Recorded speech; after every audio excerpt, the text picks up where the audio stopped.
रुक करेंगे दुर्ग का, जहां से हमारे सहयोगी सुबोध तिवारी हमारे साथ जुड़ चुके हैं। बता दें कि राज्योत्सव का आयोजन हर जगह किया जा रहा है, इसी कड़ी में दुर्ग में भी राज्योत्सव की धूम दिखाई दे रही है। क्या कुछ अन्य खबरें सुबोध जी आज पूरे दिन सुर्खियों में जो रहेंगी?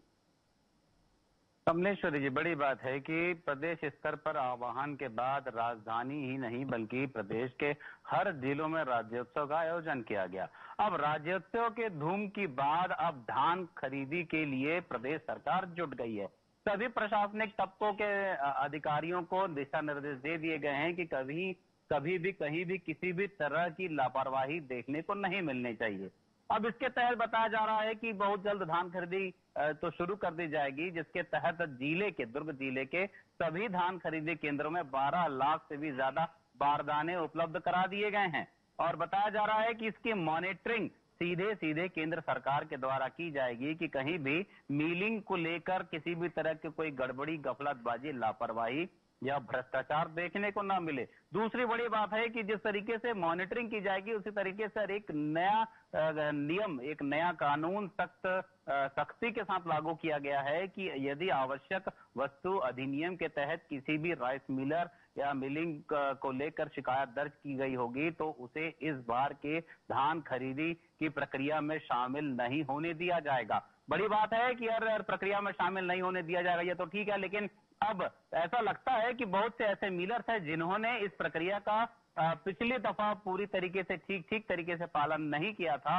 हो सकता है उनके भी नाम अब धान खरीदी केंद्रों से हटा दिए जाएं, मिटा दिए जाएं। एक बड़ी कार्रवाई देखने को मिल सकती है इस दौरान। दूसरी बड़ी बात है कि अर्ली जो धान की किस्में होती हैं, जो जल्द ही पक जाती हैं, तो ऐसे में हरुणा किस्म की धान को 40% से भी ज्यादा किसानों ने दुर्ग जिले में बोया था।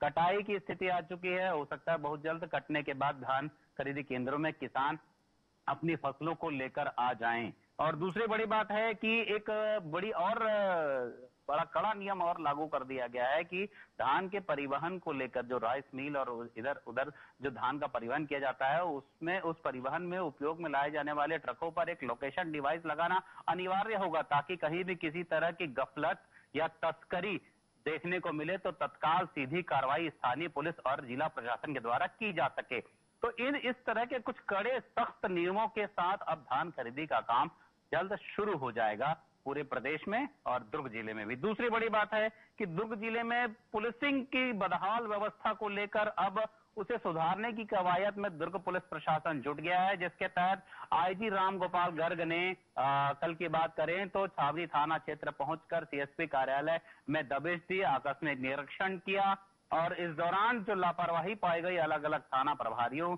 के द्वारा किसी भी तरह की जिम्मेदारी को निभाने में, तो उन्हें सख्त से सख्त सजा दिए जाने की, यानी कि कड़े से कड़े निर्देश दिए गए और कहीं भी कोई कोताही नहीं बरतने की बात कही गई, अन्यथा किसी भी तरह की कार्रवाई पुलिस प्रशासन के द्वारा की जा सकती है।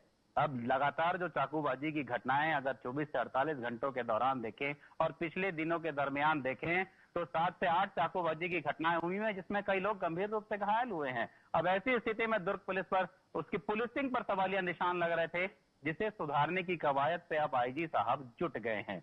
तीसरी बड़ी बात है एक अजब गजब पति पत्नी के बीच का मामला देखने को मिला है। जामुल थाना क्षेत्र की घटना है। पति पत्नी की शादी हुए 18 साल हो गए और पिछले 5 सालों से दोनों के बीच विवाद चल रहा था।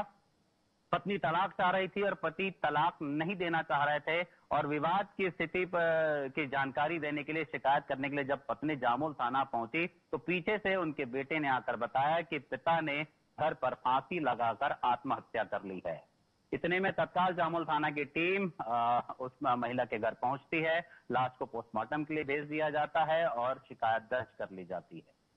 कमलेश्वरी जी बिल्कुल, माफ कीजिएगा, दुर्ग में भी लगातार क्राइम की घटनाएं बढ़ती जा रही हैं, वे बेहद ही दुखद खबर है। तो फिलहाल तमाम जानकारियों के लिए आपको बहुत बहुत धन्यवाद सुबोध।